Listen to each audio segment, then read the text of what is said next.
Warm greetings, dear students. In this video, we will be explaining about the carboxylic acid homologous series of organic compounds.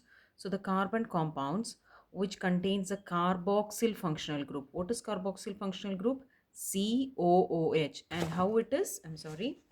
It is C double bond O, then C this OH. The three valency of carbon is getting satisfied in the functional group itself, and the fourth valency to which the alkyl group will be added and the chain will be continuing. So this is the functional group, and this functional group is called carboxyl functional group. Now, this carboxyl functional group is formed by combining of the carbonyl group and hydroxyl group. Okay, what is carbonyl group? We have already learned in aldehydes and ketones there is C double bond O. So this part is called the carbonyl group. We already said this uh, one branch of organic chemistry. Here we are dealing with aldehydes, ketones and carboxylic acid. In that, the common thing is C double bond O. Aldehydes and ketones were learned together because they are having almost a similar physical and chemical property. So those two were taken as a single group, and we went through basic details related to that. And we also discussed about one compound from the aldehyde group, that is benzaldehyde. So that was the first part of this topic, and here we are discussing about the carboxylic acid functional group. So C double bond O, that is the one which is common for the aldehydes and ketones, and this part is called the carbonyl group. To this carbonyl group, a hydroxyl group. What is hydroxyl group? OH. OH is the hydroxyl group. This when joined, you can see C double bond O, to that OH is joined. So this is carbonyl group. This much part is called the carbonyl group, and this part is called the hydroxyl group, and when it is together we call it as carboxyl group. So carbonyl plus hydroxyl gives carboxyl functional group. So that's about the functional group, and we have already discussed the general molecular formula. It is CnH2n plus 1, then COOH. If you take an alkane, it is CnH2n plus 2. So that hydrogen plus 2 means one hydrogen is removed, and to that valency of the specific carbon this functional group is added. So thus it becomes a CnH2n plus 1 COOH. This is the functional group of, general molecular formula of carboxylic acids. And if you consider the members of carboxylic acid functional group, the members of higher level, that is having number of more carbon atoms more, that is more than 12 carbon atoms, or likewise when it is coming, those specifically we call them as fatty acids. We call them as fatty acids, right? So there's just an fact related to this carboxylic acid homologous series. Now if you just consider this group, you can see C double bond O, and here if some substitution is coming and some other atom or group of atom is attached, then we call it as derivatives of carboxylic acid. And in case if it is making a structure of R, uh, like one of the valency, it is getting attached with or likewise when it is coming, then we call it as ester. So it will be COO, and then one side one R and another side another R. Likewise it will be, if you just commonly write it, it will be RCOOR dash. Likewise when it is coming, it will be the ester function, ester group homologous series, which we call as esters. Now, if it is NH2 which is getting attached, then we call it as amide, right? If it is a halogen getting attached, we call it as acyl halide, right? And in case if two carboxylic acid functional group or carboxyl functional group is getting attached together by removal of H2O, and H2O is getting removed, right? So likewise when it is happening, there we call it as a acid anhydride. So two carboxylic functional group is coming together and making a single unit. Likewise, a new structure is formed, and there we call it as acid anhydride. So that's about certain basic details related to this carboxylic functional group. Now, if we just go with classification, we need to have a basic idea about the classification with respect to number of carboxyl functional group, that is number of COOH present in one molecule. If there is only one COOH in one molecule of a compound, we call them as monocarboxylic acid. You can see here CH3 and one COOH. Here it is COA. Only one in one molecule there is only one COOH unit. So these are monocarboxylic acid. This is one carbon, so we can call it as methanoic acid. This is two carbon, so it is ethanoic acid. Right? So that's about the one classification of this carboxylic acid. Now we come with the next classification, that is dicarboxylic acid. Definitely if in one molecule there is two COOH unit coming, we call that group as dicarboxylic acid. And you can see this is one of the very common dicarboxylic acid, that is oxalic acid. Two COOH units joined together making a single unit. So this is oxalic acid. Another one, that is malonic acid. Malonic acid. Here you can see the COH joined to a CH2. A CH2 is there. Two valency of carbon is free. To one of the valency, one functional unit, that is COH, getting added. To another, again another COOH unit getting added. Likewise, this is also a dicarboxylic acid and the name is malonic acid. Right? Now, the third group, that is tricarboxylic acid, definitely if there is 3 units of COOH, we can call it as tricarboxylic acid. And this is very common one acid, which is citric acid, right? Citric acid. So that's about the different classifications of carboxylic acid. We will just have a quick look into what we need to learn. You can see classification, general formula, structure, and classification also mono and dicarboxylic acid with examples. That's what we need to learn.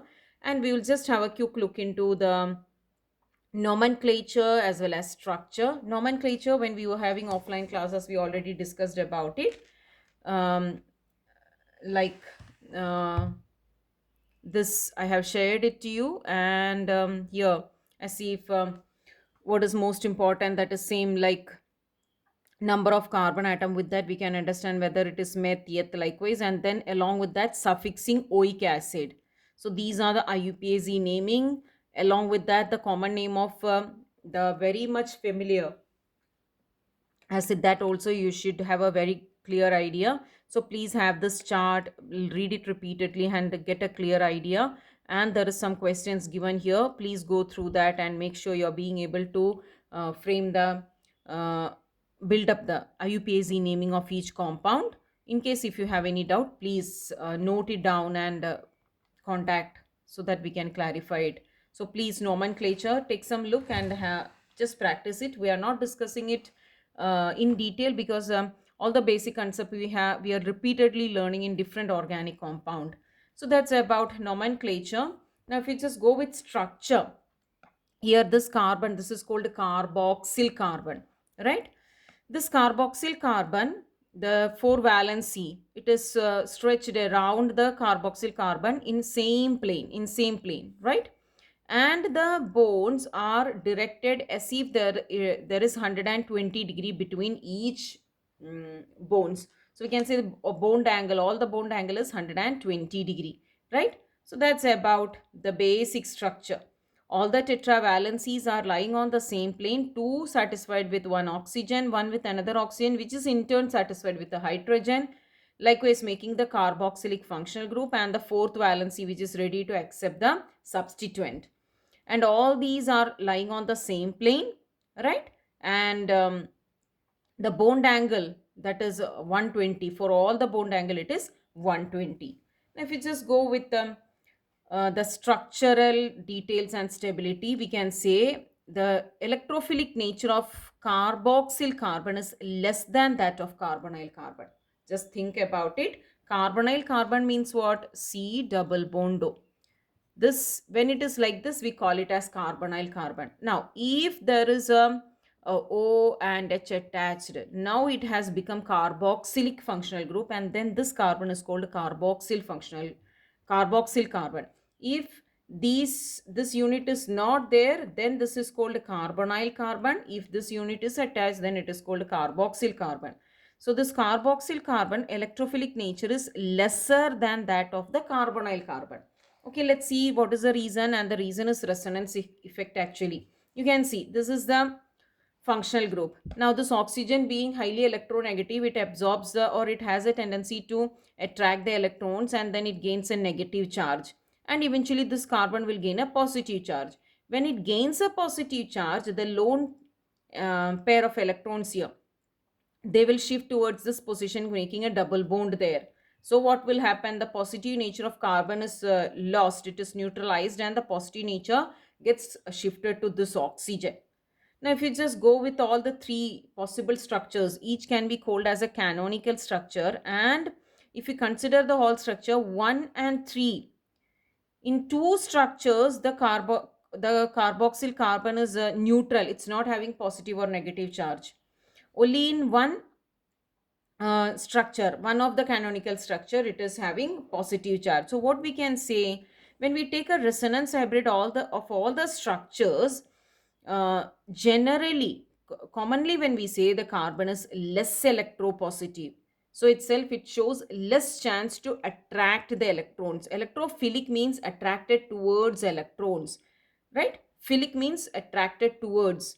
So electrophilic means attracted towards electron. So then for getting attracted towards electron, it should have positive charge. It should have positive charge. So if you just go with the common structure or resonance structure, considering the three, the carboxyl carbon is having less positive charge. So itself it will be less electrophilic. So that's about it. The carboxyl carbon of resonance is less positive and hence less electrophilic, but still it will be having the negative charge here and the positive charge here. So it is having polar nature. It is having the polar nature because you can see there is possibilities of positive and negative end. There is a possibility of positive and negative end. So it is having polar nature due to 2 and 3 structures, right? But 1 and 3 structure is electrically neutral. 1 and 3 is electrically neutral. So itself the carboxyl carbon will be having less positivity and less electrophilic nature.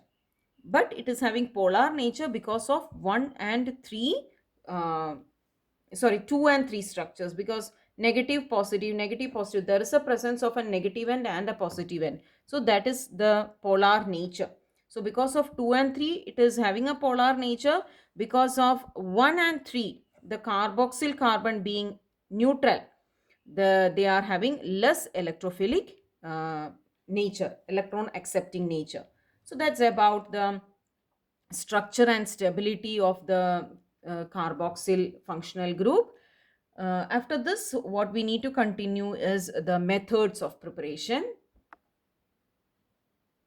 Hello dear students. So here methods of preparation, when we consider, we need to analyze and understand 4 different methods of preparation as per our syllabus. We will have a just quick look from alcohols and aldehydes, from nitriles, from Grignard reagent.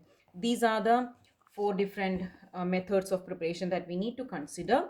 So aldehydes and ketones, they undergo similar process to give the carboxylic acid. And what is that? It is oxidizing, right? So alcohols and aldehydes undergo oxidation, or it will get oxidized, and it will be giving corresponding carboxylic acid. So alcohols and aldehydes oxidizes, get oxidized with some oxidizing agent, and it will be giving corresponding carboxylic acid. Now please just oxidizing agent, when we consider, either it can be potassium permanganate, which is taken in neutral, acidic or alkaline medium, or it can be potassium dichromate and chromium trioxide, which is taken in acidic medium, right? And this reagent, it is specifically called Jonas reagent. It's just notes which is given.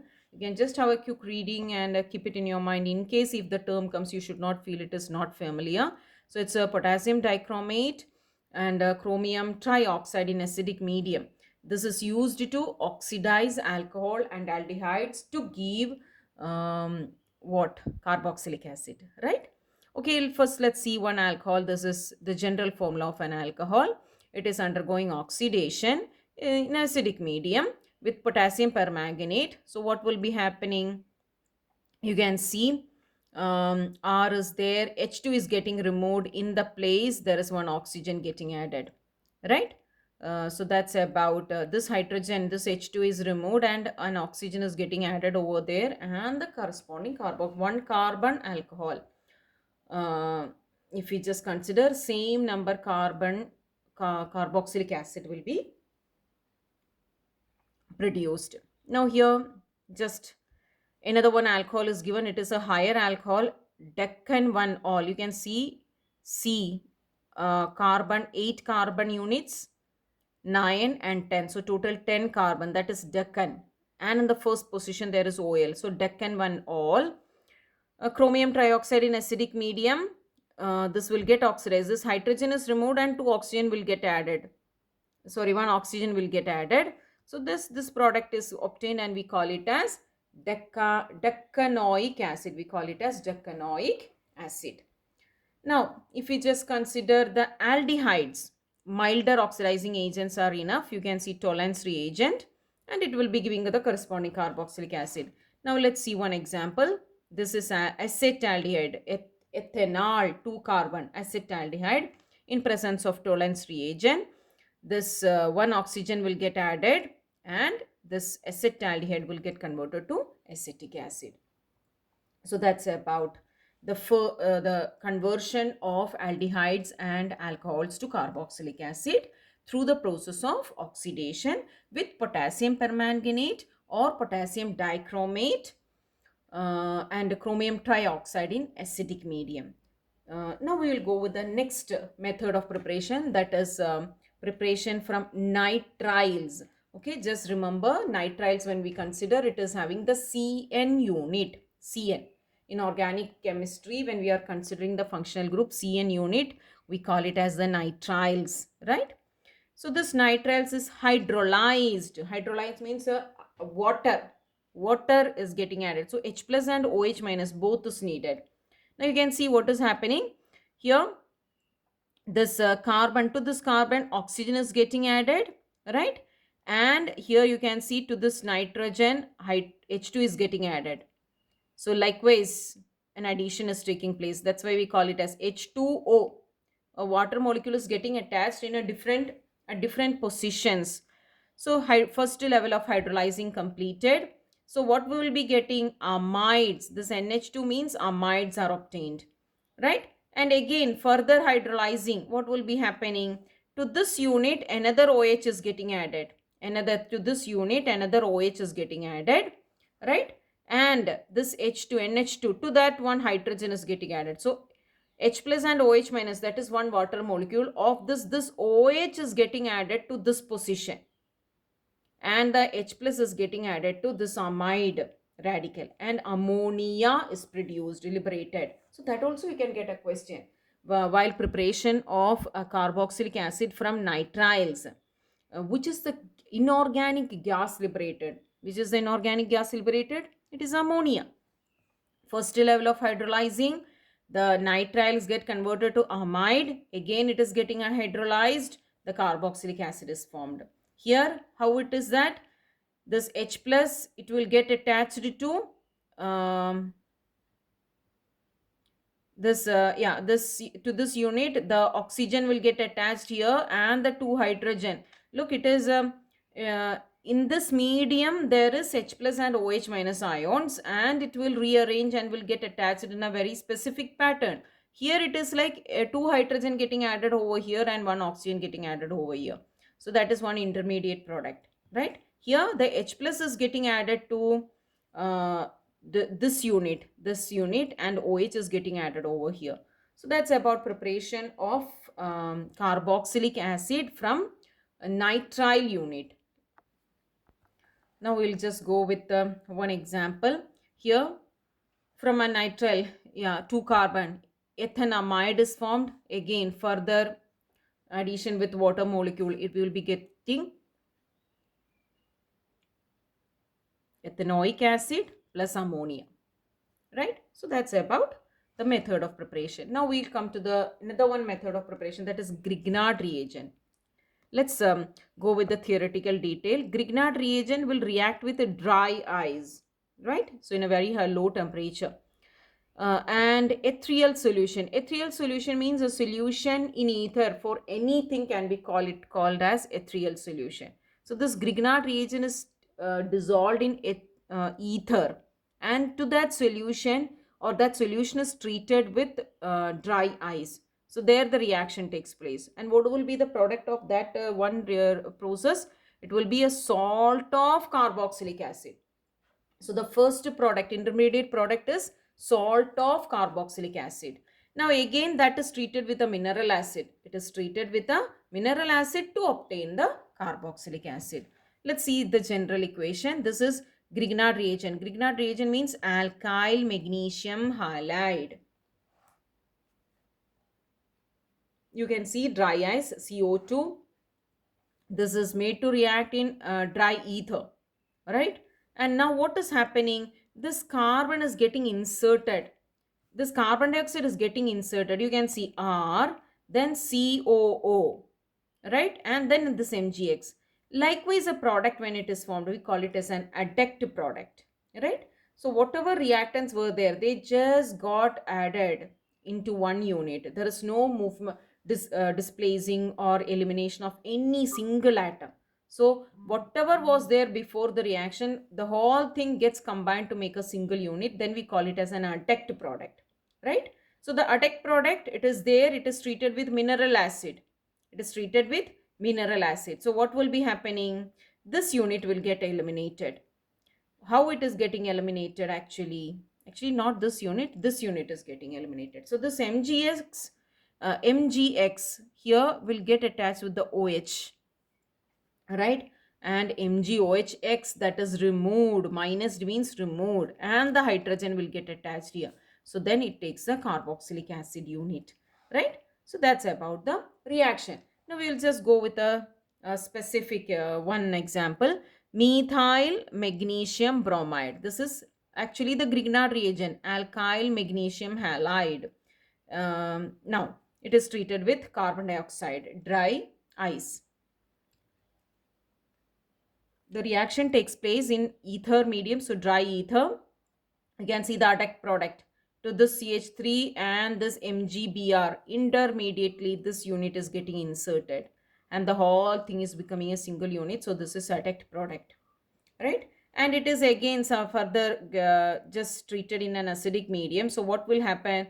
This much will get removed, right? This much will get removed and hydrogen will get attached. And to this unit you can see MgBr and OH is getting added and the H plus will get attached here. So likewise it is proceeded to the final product. You can see this is the final product, CH3, COO, and then this H. And MgOH Br, the 2 plus valency, one it is satisfied with this OH and another with Br. Likewise a single unit is formed, which is a byproduct of this reaction, right? So likewise from methyl magnesium bromide, so this is one carbon, this is another carbon. So here what we can say, a single carbon containing a Grignard reagent will give double carbon containing carboxylic acid, right? So if it was ethyl magnesium, means here it will be propanoic acid, right? So likewise you can get questions. So that's about the different methods of preparation we have gone through. You can see the primary alcohols and aldehydes from nitriles, and then what we discussed, that was from Grignard reagent, right? So that's the last one which we discussed. And here you can see how ethyl benzene is getting converted to benzoic acid, acetophenone is getting converted to benzoic acid, bromobenzene. Each, look, this type of question you will be receiving in your question paper. Now anyway, if you have completed a basic look into the concept related to the syllabus which we have covered now, then take this question, try to write the answer yourself. Otherwise, just move down and find each and learn it very specifically. So this is an important exercise for you. So please try to answer it so that you can get an idea like how much memory is helping you. Right, so here it is getting over. So please see to it. Now the next part what we need to go through is the physical properties and the certain chemical property, which we will complete in within 2 recorded videos. The rest in the next. Thank you.